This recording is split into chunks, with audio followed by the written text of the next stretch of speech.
Baik Zehra, terima kasih. Assalamualaikum dan salam sejahtera. Penanaman benih padi sah variti TR8 berupaya meningkatkan pengeluaran hasil makanan di Sabah daripada 25% kepada 60% menjelang tahun 2030.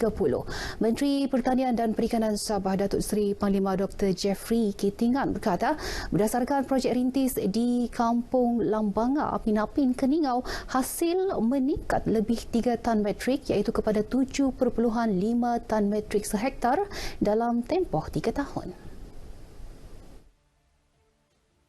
Pesawah padi di negeri ini digesa memilih dan menggunakan benih padi berkenaan untuk meningkatkan hasil dan pengeluaran bahan makanan. Kita boleh mempromosikannya kepada setiap petani padi di kawasan bukan saja di Keningau tetapi di seluruh Sabah supaya kita boleh meningkatkan hasil padi makanan kita. Daripada apa yang ada sekarang ini hanya 25% kepada target kita adalah 60% dalam tahun 2030 ini. Datuk Dr. Jeffrey bercakap kepada pemberita selepas majlis pelancaran penuaian skim benih padi sah di Kampung Lambanga, Apin-Apin, Keningau. Setakat ini terdapat 3 pusat pengeluaran benih padi dan tanaman kontan PBPTK benih padi sah varieti TR8 iaitu di Loji Papar dengan pengeluaran 1,000 tan metrik, Loji Tenem 1,500 tan metrik dan Loji Kota Belud 2,000 tan metrik. Sepanjang tahun lalu sejumlah 93,527 tan metrik pengeluaran padi direkodkan di Sabah dengan keluasan penanaman 27,559 hektar. Seramai 300 guru di daerah Membakut telah pun mendaftar untuk mendapatkan vaksinasi COVID-19. Ahli Dewan Undangan Negeri Adun Membakut yang juga Exco Pendidikan Sabah, Datuk Muhammad Arifin Muhammad Arif berkata, lebih 80% daripadanya telah mendapat suntikan dos pertama.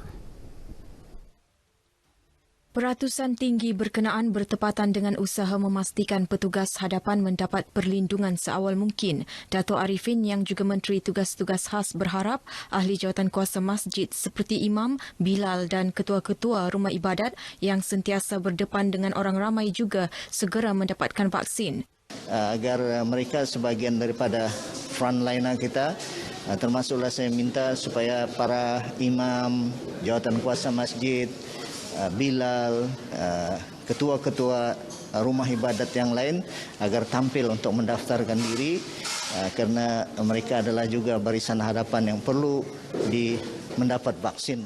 Dato' Arifin berkata demikian selepas menyempurnakan penyampaian 500 bakul makanan sawit Kinabalu kepada penolong pegawai daerah Membakut, Ibrahim Turki di Membakut. Sejumlah 500 bakul makanan akan diagihkan kepada ketua isi rumah di daerah tersebut. Dalam pada itu, Dato' Arifin turut berkesempatan menyaksikan penyampaian sumbangan Musaadah 3.0 kepada 130 pekerja bot laju Labuan Menumbuk di Pejabat Daerah Kecil Menumbuk. Hadir sama Adun Kuala Penyu Datuk Limus Juri. Ketika ditemui pemberita, Datuk Limus memaklumkan proses vaksinasi juga giat dijalankan di daerah berkenaan.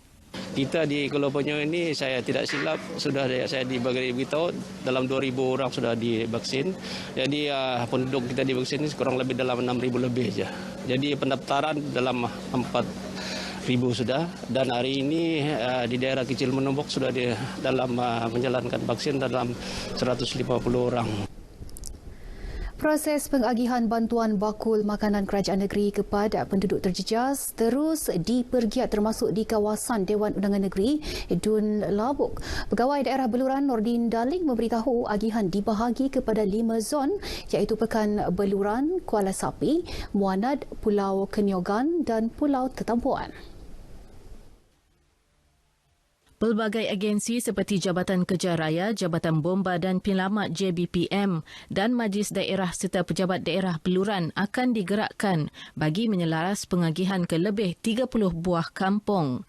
Majlis Daerah Beluran, mereka akan mengagihkan bakul ni ke kawasan zon Kuala Sapi, dan begitu juga dengan JKR, mereka akan mengagihkan bekalan-bekalan ini ke kawasan Muanad, dan yang ke zon yang keempat dan kelima ini ialah meliputi pulau-pulau yang dihubungi melalui laut dan tas ini akan diambil oleh bomba. Nordin ditemui RTM ketika penyampaian bakul makanan pada 10 kampung dalam kawasan Dun Labuk di perkarangan pejabat daerah Beluran. Dalam pada itu, beliau meminta agar kerajaan menambah sekaligus mempercepat pembekalan dos vaksin ke daerah ini bagi menjayakan program imunisasi COVID-19 kebangsaan.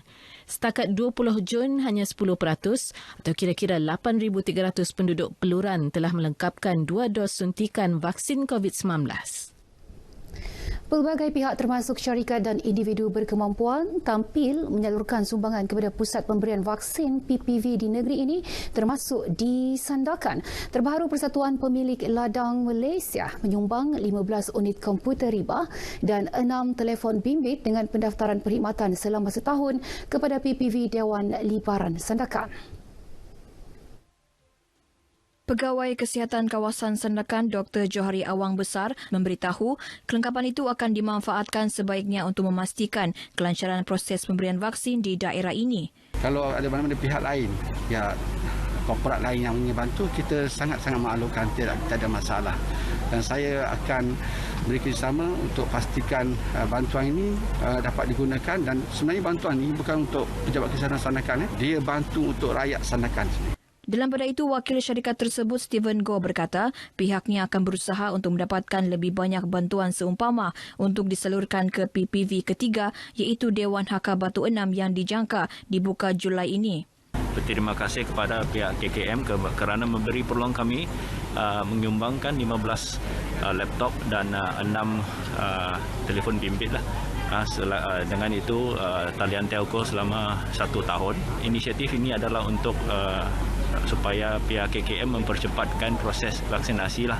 Jadi kami boleh dapatkan herd immunity di Sandakan. Sementara itu, PPV Dewan Libaran yang baru dibuka semalam merupakan PPV kedua di Sandakan berupaya memberi 1,000 dos suntikan vaksin COVID-19 sehari. Orang ramai khususnya ibu bapa dinasihat agar meneruskan jadual atau rutin harian keluarga khususnya anak-anak selain berkomunikasi dengan betul agar tiada yang merasa tertekan dan bosan ketika berada di rumah. Terdapat banyak kajian yang mendapati penularan wabak COVID-19 termasuk pelaksanaan Perintah Kawalan Pergerakan memberi kesan kepada aspek emosi, fikiran dan tingkah laku individu. Pensyarah Fakulti Psikologi dan Pendidikan Universiti Malaysia Sabah UMS, Dr. Suhaibah Zakaria berkata antara kesan dikenal pasti ialah gejala gemuruh, kemurungan, stres dan kecelaruan. Kita kena terima situasi sekarang. Ya. Kita kena terima apa yang berlaku sekarang. Jadi bila kita terima, kita akan pasti akan boleh memikirkan bagaimana cara untuk menghadapi segala kesusahan, kesukaran, untuk mengurus anak, untuk menjalankan tanggungjawab dengan kerja lagi, dari segi komunikasi dengan pasangan, semua masalah tu insya-Allah kita akan dapat cari jalan penyelesaian. Yang penting kita kena terima dulu. Sementara itu, Pensyarah Kanan Fakulti Psikologi dan Pendidikan UMS Dr. Jetrus C. Agang mengesah ibu bapa agar memberi perhatian serius terhadap masalah kesihatan mental dalam kalangan belia dengan memberi tumpuan kepada isu ekonomi dan pekerjaan khususnya dalam tempoh mencabar ini. Jadi kepada belia-belia di sana, just believe in yourself. And then everything, any kind of difficulties, kalau semua tu kita perceive as positive, sudah pasti kita akan dapat berhadapan dengan semua itu dan kita at the end kita akan dapat benefit bukan hanya untuk diri kita tetapi for our community as well. Tambah Dr. Jetrut, pendekatan mengambil berat antara satu sama lain dapat membantu individu mengharungi impak pandemik dan memastikan penjagaan kesihatan mental dan emosi yang baik. Kedua-dua pensyarah berkenaan berkata demikian ketika dihubungi pemberita RTM di Kota Kinabalu. Baik, sekian paparan dari Sabah untuk berita wilayah petang ini. Sentiasa peka dengan perubahan keadaan sekeliling. Patuhi SOP elak penularan COVID-19. Kembali bersama Zehra. Silakan Zehra.